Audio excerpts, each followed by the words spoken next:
High, আমি তোমাদের নতুন বন্ধু চলে এসেছি তোমাদের সঙ্গে অনেক গল্প করতে। কি তাই তো?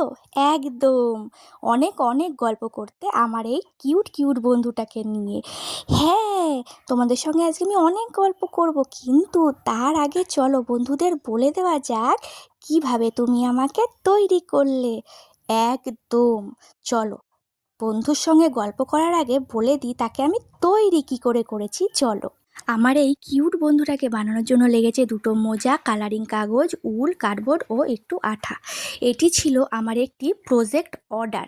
তোমরা নিশ্চয়ই সতীশচন্দ্র স্কুলের নাম শুনেছ, সেই স্কুল থেকেই আমার এই অর্ডারটি এসেছিল।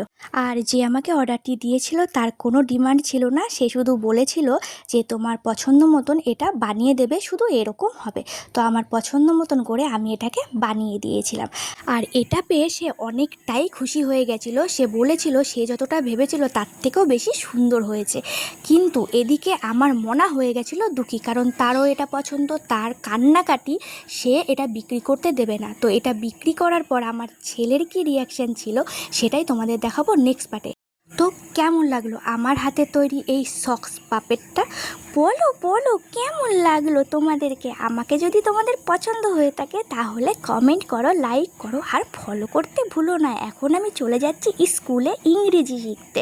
তো বাই বাই। তো কমেন্ট করতে ভুলো না। Bye bye.